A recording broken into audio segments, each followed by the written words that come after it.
many different things written and said about marriage, from the sweetly inspirational to the hilariously cynical.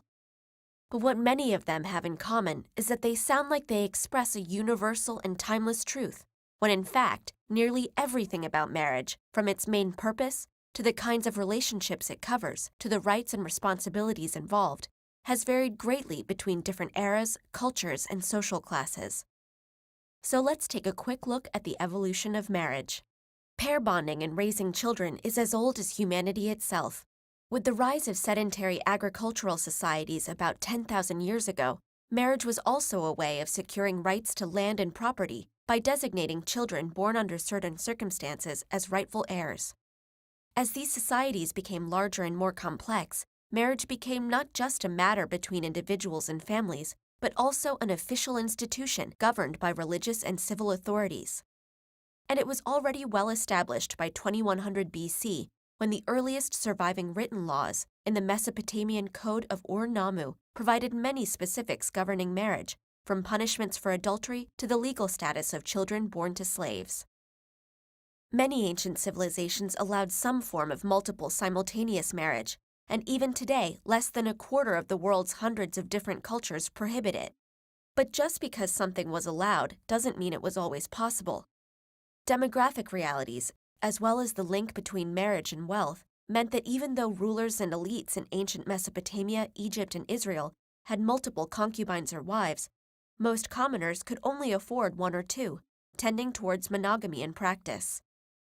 In other places, the tables were turned, and a woman could have multiple husbands, as in the Himalayan mountains, where all brothers in a family marrying the same woman kept the small amount of fertile land from being constantly divided into new households.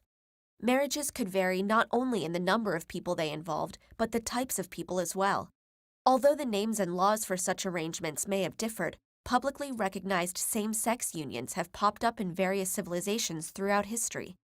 Mesopotamian prayers included blessings for such couples, while Native American two-spirit individuals had relationships with both sexes.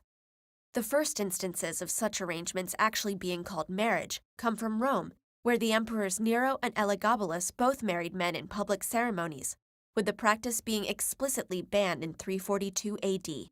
But similar traditions survived well into the Christian era, such as adelphopoiesis or brother-making in Orthodox churches, and even an actual marriage between two men recorded in 1061 at a small chapel in Spain.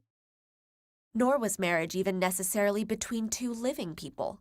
Ghost marriages, where either the bride or groom were deceased, were conducted in China to continue family lineages or appease restless spirits, and some tribes in Sudan maintained similar practices. Despite all these differences, a lot of marriages throughout history did have one thing in common.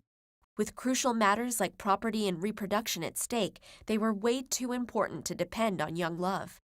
Especially among the upper classes, matches were often made by families or rulers. But even for commoners who had some degree of choice, the main concern was practicality. The modern idea of marriage as being mainly about love and companionship only emerged in the last couple of centuries.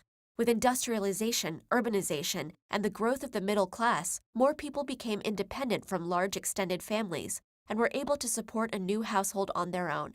Encouraged by new ideas from the Enlightenment, people began to focus on individual happiness and pursuits rather than familial duty or wealth and status, at least some of the time. And this focus on individual happiness soon led to other transformations, such as easing restrictions on divorce and more people marrying at a later age. So as we continue to debate the role and definition of marriage in the modern world, it might help to keep in mind that marriage has always been shaped by society, and as a society's structure, values, and goals change over time, its ideas of marriage will continue to change along with them.